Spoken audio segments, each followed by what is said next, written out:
पहला प्रश्न,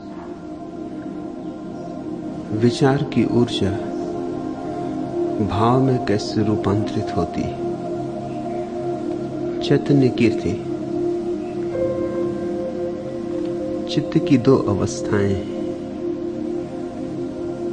एक आंदोलित, तरंगायित, चंचल, वही विचार है। दूसरी शांत, तरंग शून्य, मौन, स्थिर, वही भाव समाधि। जैसे झील तरंगों से भरी हो तो विचार, और झील शांत हो, निस्तरंग हो तो भाव।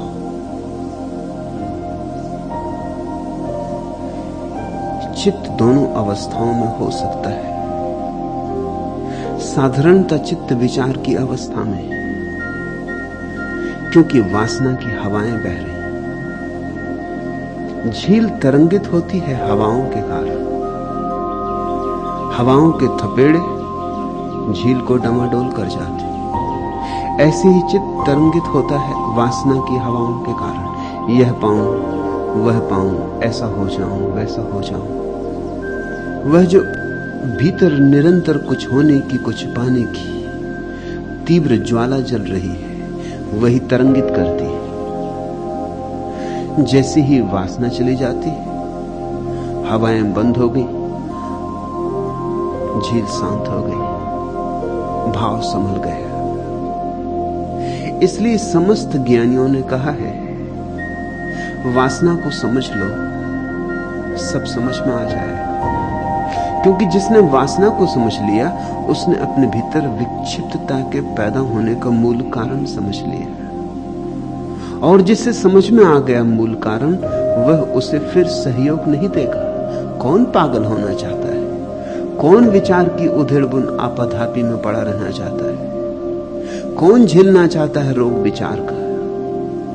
विचार रोग है, क्योंकि निरंतर बेचैनी, अशांति, तनाव। विचार संताप है।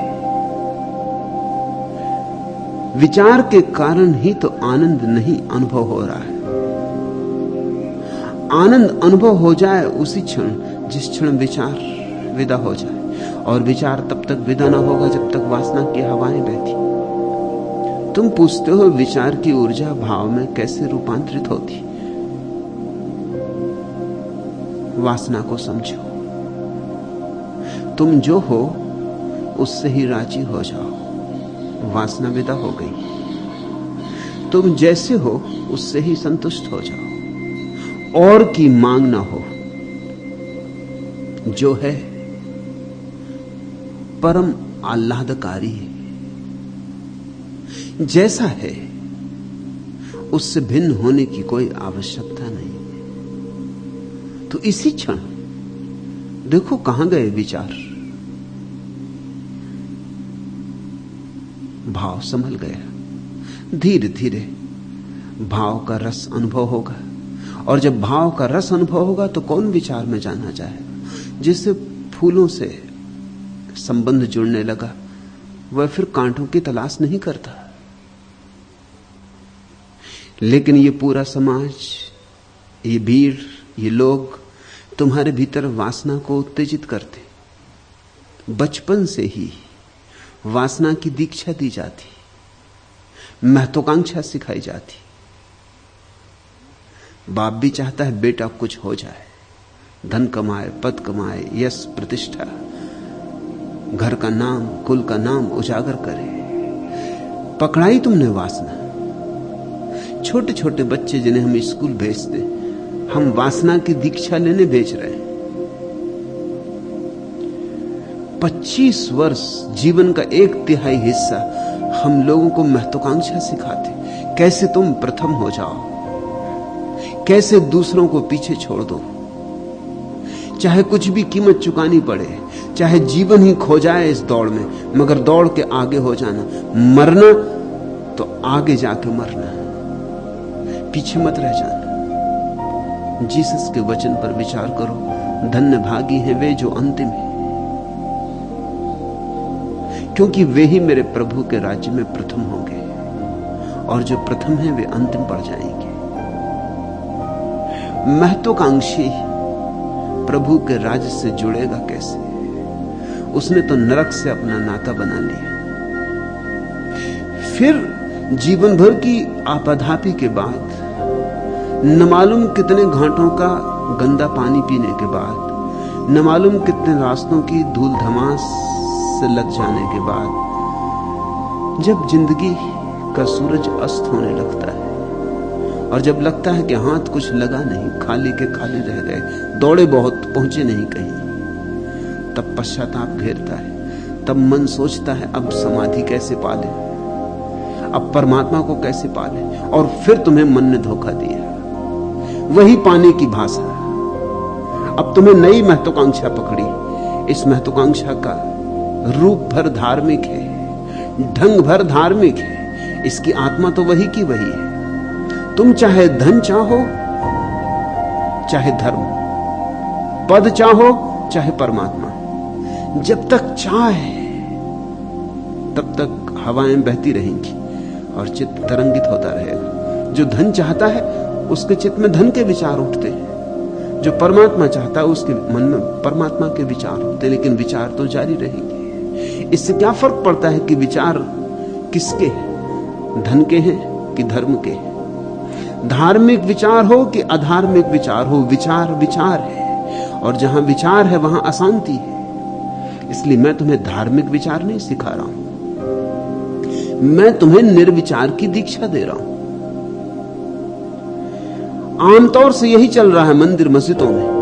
जो लोग सांसारिक विचारों से भरे हैं उन्हें हम कैसे आध्यात्मिक विचारों से भर दें बस। मगर क्या फर्क पड़ता है? रोग का नाम धार्मिक रख लिया, अच्छा प्यारा नाम रख लिया, इससे क्या फर्क पड़ता है? जब तक तुम कुछ भी होना चाहते हो, जब तक तुम भविष्य में कुछ होने की आकांक्षा रखते हो, जब तक तुम कल के प्रति आतुर हो, आकांक्षी हो, अभीप्सु हो, तब तक तुम अशांत रहोगे। विचार की धारा बहती रहेगी, और विचार की धारा बहती रहेगी, तुम परमात्मा से टूटे रहोगे। मैं तुमसे यह कह रहा हूं कि धार्मिक विचार भी परमात्मा के और तुम्हारे बीच उतनी ही बड़ी बाधा है जितनी सांसारिक विचार। विचार बाधा है, निर्विचार मिलन। गोरख ने कहा है, अदेखी देखी बा, देखी बिचारी बा, अदसिटी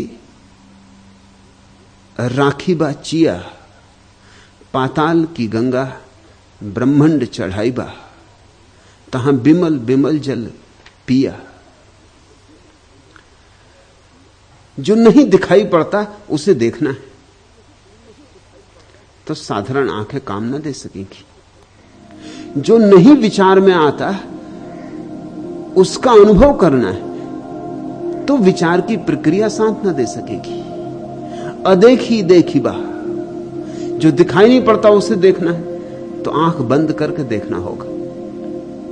वो दिखाई तो पड़ते नहीं, आंख खोल के तो जो दिखाई पड़ता है वह संसार है।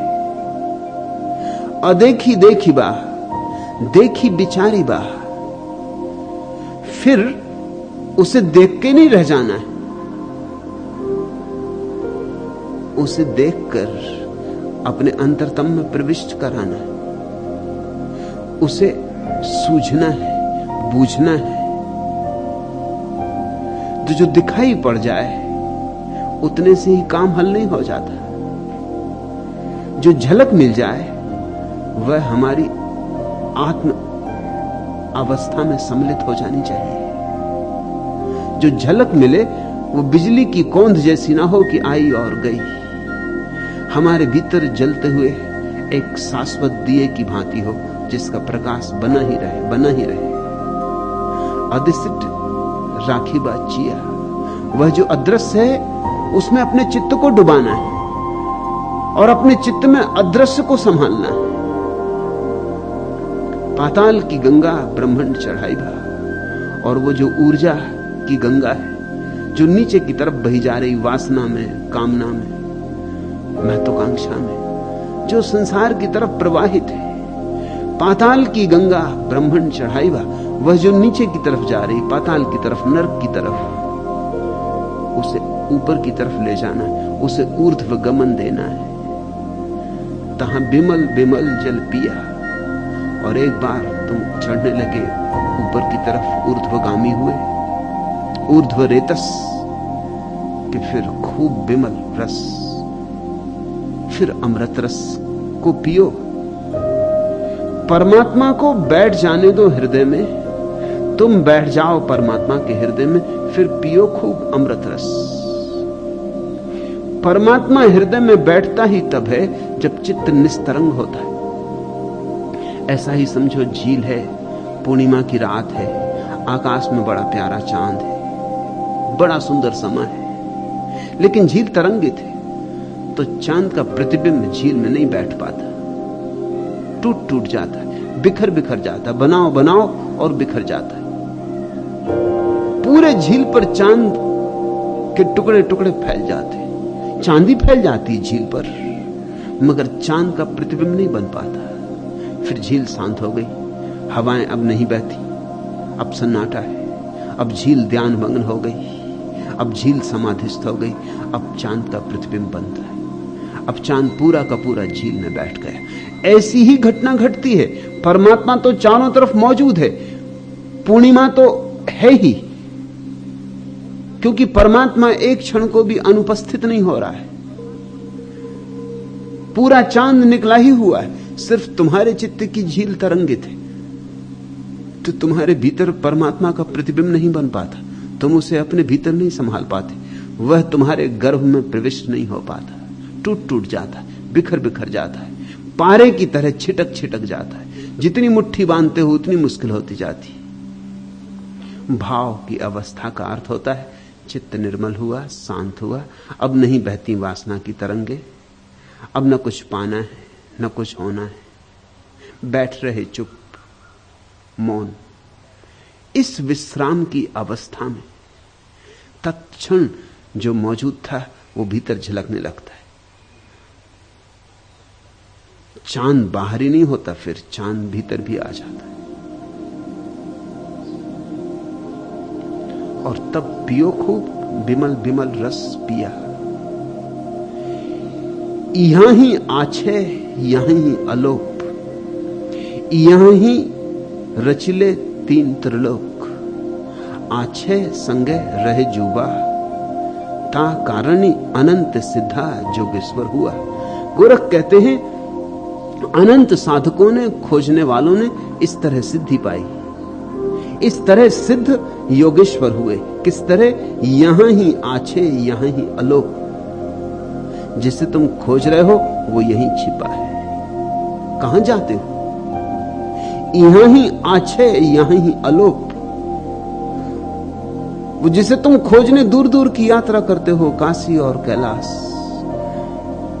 खुरान और पुराण, और जिसको तुम पत्थरों में पूजते हो और शब्दों में तलाशते हो, वह बिल्कुल मौजूद है अभी तुम्हारी श्वास श्वास में, तुम्हारी आंख के सामने। तुम कहीं भी आंख फेरो वही मौजूद है। यहां ही आछे यहां ही अलोप, यही मौजूद है और यही छिपा है। और छिपा है इसका यह अर्थ नहीं कि तुमसे छिपने की कोशिश कर रहा है, छिपा है इसलिए, अलोप है इसलिए क्योंकि तुम्हारी आंखों पर विचार का पर्दा पड़ा है। तुम अपने विचारों से भरे हो, देखने की सुविधा कहां है? तुम तरंगायत हो। यहां ही रच ले तीन त्रिलोक। कहां की तुम बातें कर रहे हो कि और कहीं आगे कोई लोक है? यही तीनों लोक है। नरक भी यही है, पृथ्वी भी यही, स्वर्ग भी यही। सब तुम्हारी दृष्टि की बात है। इधर दृष्टि बदली कि उधर सृष्टि बदली। जो आदमी विचार में जी रहा है वह नरक में जी रहा है, जो आदमी भाव में जी रहा है वह स्वर्ग में जी रहा है, जो दोनों के मध्य में अटका है वह पृथ्वी पर। इस पृथ्वी पर अधिक लोग नरक में जी रहे हैं। तुम ये मत सोचो कि नरक कहीं पाताल में, भूलो पुरानी व्यर्थ की बकवास। अगर खोदते चले जाओगे जमीन को तो पाताल में तो अमेरिका है, नरक नहीं। और अमेरिका के भी लोग यही सोचते कि नीचे तुम हो, नीचे ये पुण्य भूमि भारत। अगर अमेरिका खोदते ही चला जाए तो यहां निकल आएंगे पूना में। तुमको पाके बड़े हैरान होंगे कि शैतान इत्यादि कहां है। आग कहां जल रही, कढ़ाई कहां है। जमीन गोल है, नीचे यही पृथ्वी है। इसलिए नीचे ऊपर की भाषा को प्रतीक समझो। नीचे का अर्थ जमीन के नीचे नहीं, और ऊपर का अर्थ आकाश में मत देखने लगो। नीचे का अर्थ है विचार, ऊपर का अर्थ है भाव। नीचे का अर्थ है विक्षिप्तता, ऊपर का अर्थ है विमुक्तता, और दोनों के मध्य में पृथ्वी है। जो लोग नरक में जी रहे हैं वो दुख पा रहे हैं, बहुत दुख पा रहे हैं, अभी पा रहे हैं, इसी क्षण पा रहे हैं। करो क्रोध और तुम नरक में प्रविष्ट हो गए। जलने लगी आग, किस आग का विचार कर रहे हो? और कौन से कड़ाहे चाहिए? क्रोध जितना गला देता है और जितना जला देता है, और क्या जलाएगा? होने लगे दग्ध, डूबने लगे जहर में, कड़वाहट फैलने लगी प्राणों पर। और करो प्रेम, करुणा, और उठने लगे ऊपर। ऊर्ध्वगमन शुरू हुआ, खुले द्वार स्वर्ग के। आकाश में नहीं है स्वर्ग, ऊपर कहते हैं इसलिए कि वह ऊपर की अवस्था है। तुम्हारी चेतना की ऊपरी से ऊपरी अवस्था का नाम है भाव। तुम्हारी श्रेष्ठतम अवस्था है तुम्हारे भीतर का गौरी शंकर। लेकिन लोग सोचते हैं कि गौरी शंकर पर कुछ है, इसलिए कैलाश पर तीर्थ बन गया। तीर्थ तुम्हारे भीतर है, तुम्हारे भीतर है कैलाश। तुम्हारी चेतना जब परम शांत होती है तो गौरी शंकर बन जाती। ऊंचे से ऊंचा हिमालय भी तुमसे नीचे पड़ जाता। तुम उड़ने लगे आकाश में, तुम आकाश हो गए। और जब तुम नीचे गिरते हो तो नरक हो जाते हो। दोनों के मध्य में पृथ्वी। अधिकतम लोग नरक में जी रहे हैं, बहुत थोड़े से लोग पृथ्वी पर जी रहे हैं, और बहुत विरले लोग स्वर्ग का अनुभव कर रहे हैं। और सब अभी है, यही है। गोरख का वचन बहुत अद्भुत है। यहां ही रच ले तीन त्रिलोक, रच लो यहीं। जो भी तुम्हें करना हो, जो भी तुम्हें बनाना हो, जहां तुम्हें जीना हो, ये तुम्हारी जीवन की शैली पर निर्भर है। आछे संगे रहे जुबा।